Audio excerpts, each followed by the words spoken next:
I say to you today, my friends, so even though we face the difficulties of today and tomorrow, I still have a dream. It is a dream deeply rooted in the American dream. I have a dream that one day this nation will rise up and live out the true meaning of its creed. We hold these truths to be self-evident, that all men are created equal.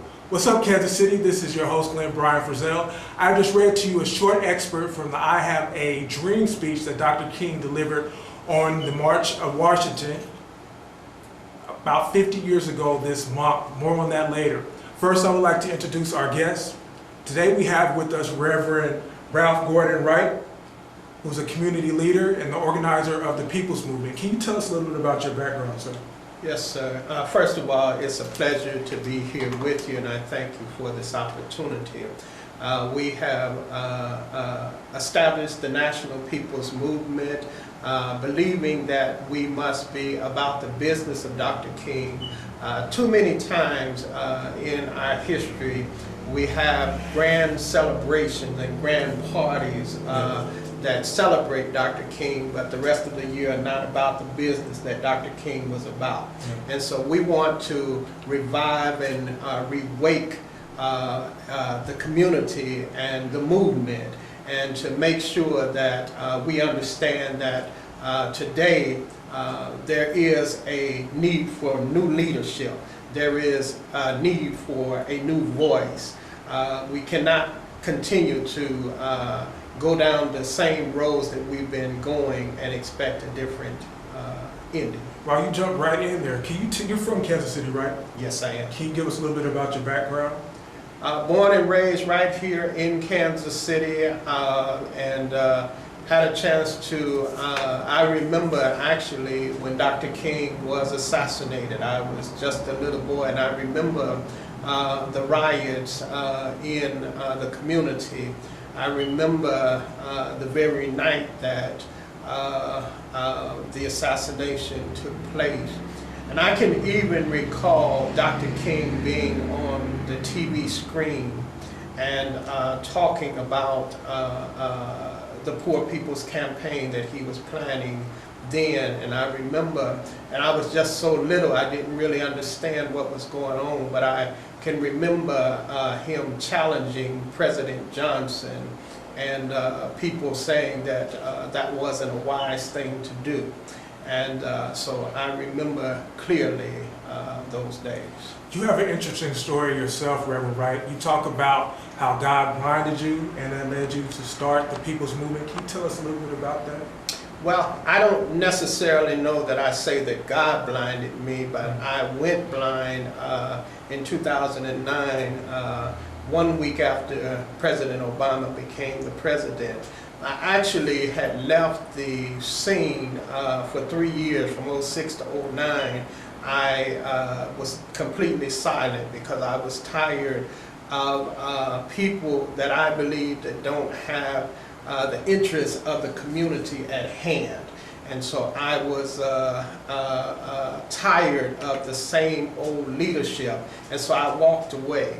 A week after Obama became president, I lost my sight and was blind for 10 months, and the doctor said that I would probably never see again. And I cried out to God. I was angry with God, and I cried out to him and said, Lord, what are you asking of me? What do you want of me? And ultimately he said to me, and I believe that sort of like the story of Jonah, that he told me to go preach in the land of Tarsus. I tried to run and hide and tried not to go speak against the land of Nineveh, excuse me. And so like Jonah, I tried to run and hide. I wasn't swallowed up by the belly of a whale, but I lost my sight. And I ultimately said to God that if Stevie Wonder could do what he does, being blind, if Ray Charles could do what he did and he was blind, then even if I didn't receive my sight back, I would stand up and I would try to raise my voice. So 10 months later, I was blessed to receive my sight back. And from that time to this, I have been in the streets seeking to tell the truth that I believe that our community needs. Voice of the community in Kansas City. We'll get to that in just a minute here. A little earlier you mentioned that you are a disciple of the philosophy of Dr. Martin Luther King, and you mentioned the Poor People's Campaign. I myself, every weekend my mom will come over and visit my dad. They're divorced now, but they will talk about civil rights, about what they remember from growing up in the Kansas City community.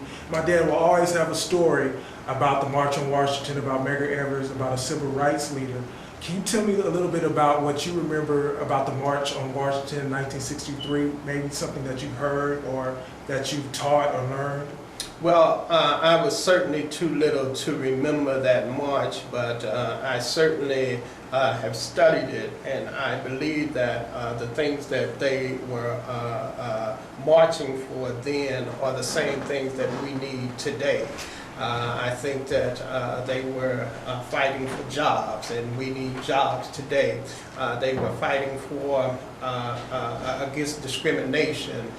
We are having those issues today. Even with a black president at the helm, we are still fighting with discrimination today.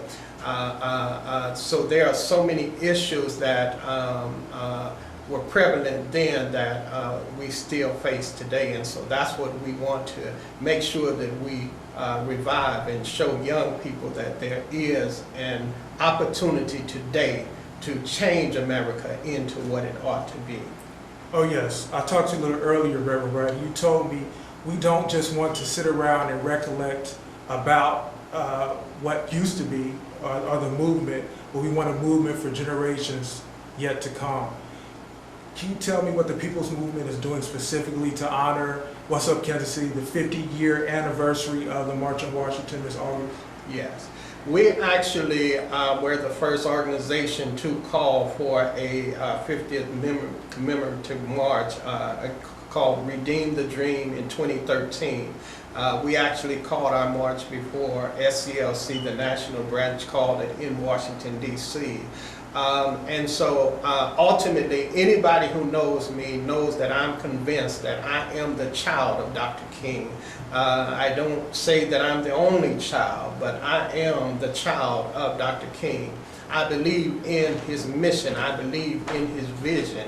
I believe that we must go to the streets again. I believe that we must be prepared to go to jail.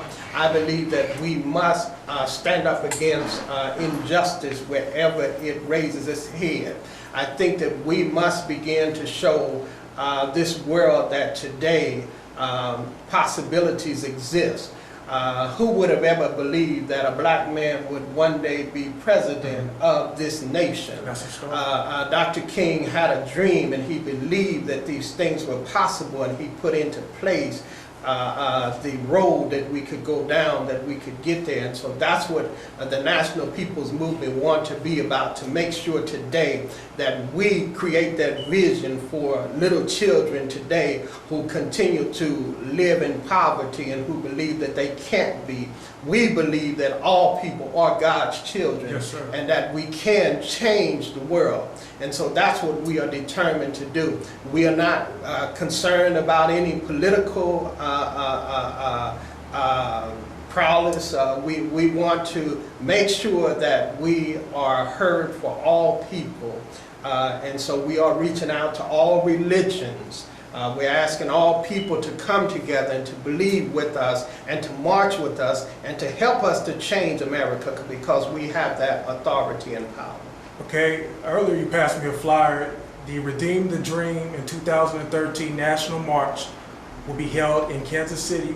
What's up, Kansas City viewers? The actual date is Wednesday, August 28, 2013, 9 o'clock at Second Baptist Church. The time has changed. When we put this together, we didn't realize that school was in, and so we want young people to be involved in. And so we've actually changed to 4 p.m. that evening, 4 p.m. So that young people can be involved in this march. Are we still marching to the Freedom Fountain, Yes, 47th in Cleveland? Yes, we are. Okay, you mentioned young people. Everybody must play a role if we're going to reclaim our communities, correct? You have your teachers, you have your mentors. What do you think about the current state of education in Kansas City, and what can we do to reclaim our youth? Well, I think that our educational system have failed us. I think that we must begin to look at all the way through to change the system altogether. And ultimately, I think that we've got to begin to rebuild our communities. Our men have got to stand up and take our place in the community, regardless of what the system says to us. We must begin to teach love again like never before. I continue to say, we can't be scared to challenge our children and to put them in place because they are our children. And so we cannot let the system dictate to us because it's not working. Eric Weston published something in this week's edition of the Kansas City Call. The murder rate in Kansas City was hovering around 62. How can we have safe communities where we promote educational achievement, where we promote going to college, coming back, and reinvesting, reculturalization in the community when we have murder rates going on and people are scared to come out of their doors? Well, again, that has to change, and that's what the National People's Movement want to make sure that we begin to recreate our communities, because one of the things that I continue to see that as long as we are separated, and I must say as a preacher, our churches are so divided, and as long as we stay divided, we will never be able to create those type of neighborhoods again. And so it to me becomes important that the church does more than just come and preach on Sunday and get happy and go home. We must begin to deal with the whole person. We've got to deal with the needs of the community, and so that's what I'm trying to wake the church up to see, that it has a greater responsibility than what we're giving out today.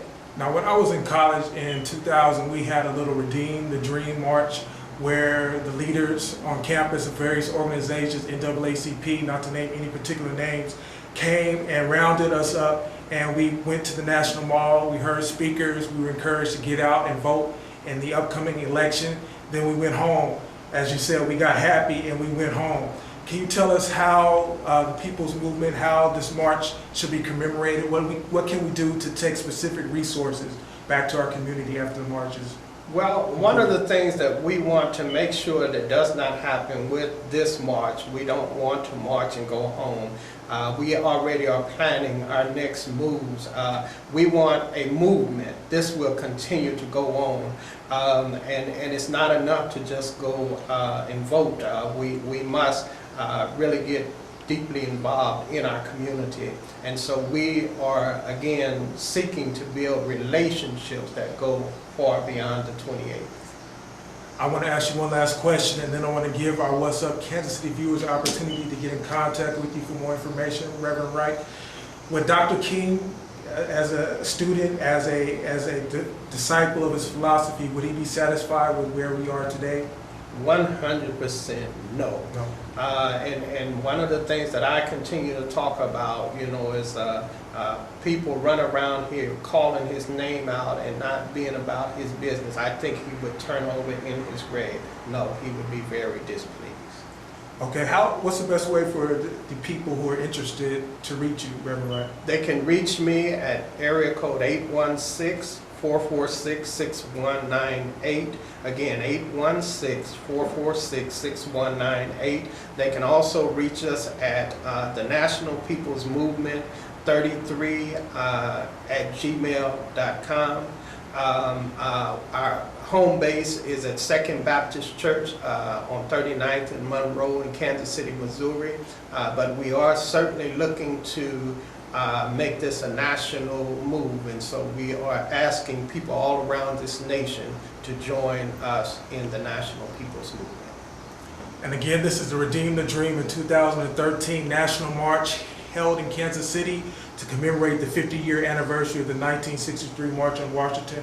Reverend Wright, I would like to thank you for speaking with us today. What's Up Kansas City viewers? Check out What's Up Kansas City video on www.whatsupkansascity.net. And remember, the sky's the limit. Reach for the moon. If you miss, at least you'll land among the stars.